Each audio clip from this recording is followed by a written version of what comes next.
తెలంగాణ రాష్ట్రంలో మొదటి పార్లమెంటు సభ్యులు గారు మీ అందరి ఆశీస్సులతోటి ఈ ఎన్నికల్లో మళ్ళీ కరీంనగర్ పార్లమెంట్ సభ్యులుగా నిలబడుతున్న గౌరవనీయులు మాజీ ఎంపీ గారు బోయినపల్లి వినోద్ కుమార్ గారికి, వేగించిన గౌరవ హుజరాబాద్ శాసనసభ్యులు సోదరుడు కౌశిక్ రెడ్డి గారికి,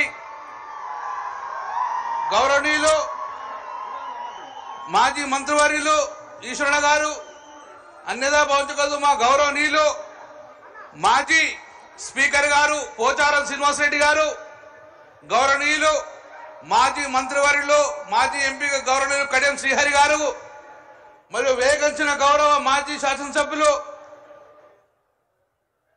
గౌరవనీయులు శాసన మండలి సభ్యులు అందరికీ, వేగించిన బీఆర్ఎస్ పార్టీ కుటుంబ సభ్యులందరికీ పేరు పేరు మీ అందరికీ స్వాగతం సుస్వాగతం తెలియజేసుకుంటున్నాను. సోదరులారా, ఇదే గడ్డ 2001లో ఒక పవిత్ర లక్ష్యం కోసం, తెలంగాణ రాష్ట్రం ఏర్పాటు కోసం, ఆ రోజు తెలంగాణ రాష్ట్రం ఏర్పాటు కోసం టిఆర్ఎస్ పార్టీ స్థాపించి మొదటి సమావేశం 2001లో సింహగర్జన పేరుతోటి ఆ రోజు ఈ గడ్డ మీద నుంచి గౌరవ మన పార్టీ అధినేత కేసీఆర్ గారు సింహగర్జన పేరుతోటి తెలంగాణ రాష్ట్రం ఏర్పాటుకు ముందుంటే సఫలీకృతమైంది. మళ్ళీ ఈరోజు అదే గడ్డ మీద నుంచి గౌరవనీయులు కేసీఆర్ గారు అడుగుపెట్టగానే ఈ నేలంతా పులకించిపోయింది. శ్రీకృష్ణ కమిటీ పేరు మీద కాలయాపన వేస్తుంటే కేసీఆర్ వచ్చుడో తెలంగాణ వచ్చుడో అని మళ్ళీ స్టార్ట్ చేసింది కరీంనగర్ నగరం నుంచి. దళిత బంధు కార్యక్రమం కానివ్వండి, రైతు బంధు కార్యక్రమం లాంటి గొప్ప గొప్ప పథకాలు అనుగుణంగా కరీంనగర్ నుంచి స్టార్ట్ చేయడం వల్ల సఫలీకృతమైనాం, విజయాలను అందుకున్నాం. అందుకే ఈరోజు 10 సంవత్సరాల పరిపాలనలో రైతులు కానీ రాష్ట్రం కానీ సుభిక్షంగా ఉన్న సమయంలో ఈరోజు మళ్ళీ రాష్ట్రంలో కాంగ్రెస్ ప్రభుత్వం రావడం, ఈరోజు మళ్ళీ మనం పార్లమెంట్ ఎన్నికలకు ముందుకెళ్తున్నాం.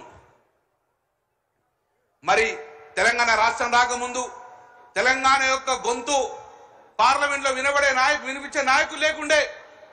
కానీ ఈరోజు మళ్ళీ కాంగ్రెస్ పార్టీ కానీ బీజేపీ పార్టీ కానీ తెలంగాణ కోసం మాట్లాడే అవకాశం లేదు. తెలంగాణ గొంతుకలు కాలేకపోతుర్రు. మరి తెలంగాణ రాష్ట్రం ప్రయోజనం కాపాడాలంటే మళ్ళీ బీఆర్ఎస్ పార్టీ గొంతుగా పార్లమెంట్లో వినవాల్సిన బాధ్యత మనది ఉన్నది.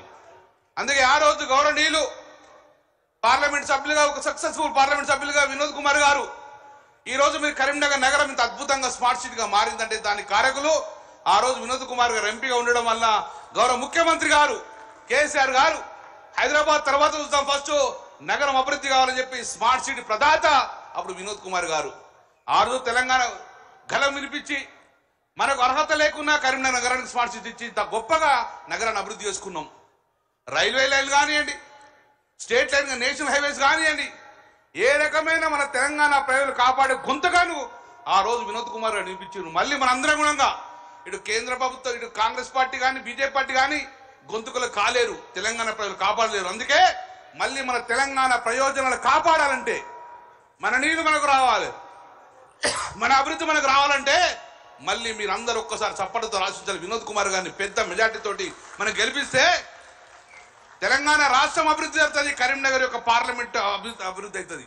అందుకే ఈరోజు మళ్ళీ ఒక పవిత్ర లక్ష్యం కోసం 17 మంది పార్లమెంట్ సభ్యులు గెలిపేయాలని చెప్పి ఇదే గడ్డ నుంచి మళ్ళా మన అధినేత ఆనాడు సింహ గర్జనతోటి మొదలు పెట్టిండు. ఈ రోజు కరీంనగర్ కథన పేరుతోటి మళ్ళీ ముందుకు మనం కథన పోతున్నాం. కాబట్టి తప్పక ఈ గడ్డ మనకు ఎప్పుడంగా సఫలీకృత రిజల్ట్ వచ్చింది. కాబట్టి ఈసారి తప్పగా మనం మెజార్టీగా మనం పార్లమెంట్ లో మెజార్టీ స్థానాలను పంపించుకొని ఎంపీలో గెలిపించుకొని మన తెలంగాణ రాష్ట్రం యొక్క ప్రయోజనం కాపాడడానికి ఈ రోజు మన మధ్యకు వచ్చిన మరొక్కసారి మన అధినేత గౌరవనీయులు కేసీఆర్ గారికి మీ అందరికీ చప్పలతో స్వాగతం సుస్వాగతం సార్. జై తెలంగాణ, జై కేసీఆర్.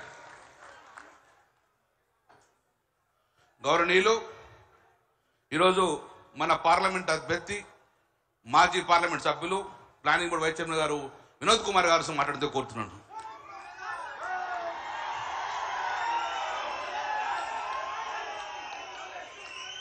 సభకు నమస్కారాలు.